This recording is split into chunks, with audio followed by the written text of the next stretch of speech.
ప్రతిరోజు మనకు కనిపించే ఏకైక దేవుడు సూర్యుడు. కాని ఎప్పుడైనా గమనించారా, సూర్య భగవానుడి రథానికి కరెక్ట్గా 7 గుర్రాలే ఎందుకుంటాయి? 8 ఉండొచ్చు కదా, లేక 10 ఉండొచ్చు కదా? ఎప్పుడైనా ఆలోచించారా? కశ్యప ప్రజాపతి మరియు అదితిదేవికి జన్మించిన వాడే సూర్యుడు. ఆయన ప్రయాణించే రథానికి ఒకే ఒక్క చక్రం ఉంటుంది, అదే కాలచక్రం. దానికి ఉండే 12 ఆకులు 12 నెలలను 12 రాసులను సూచిస్తాయి. అంటే సూర్యుడి ప్రయాణమే కాలం, కాలమే సూర్యుడు. మరి ఆ 7 గుర్రాలేంటి? వేదాల ప్రకారం అవి గాయత్రి, బృహతి, ఉష్ణిక్, జగతి, త్రిష్టుప్, అనుష్టుప్, పంక్తి. ఇవి సప్త ఛందస్సులు. సామాన్యంగా ఈ 7 గుర్రాలు వారంలోని 7 రోజులను సూచిస్తాయి.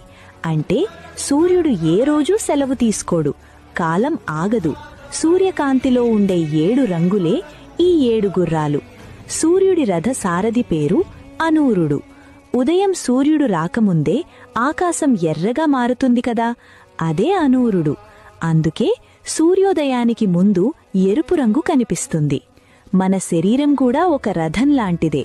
మనలోని 5 ఇంద్రియాలు కళ్ళు, ముక్కు, చెవులు, నాలుక, చర్మం, మనస్సు, బుద్ధి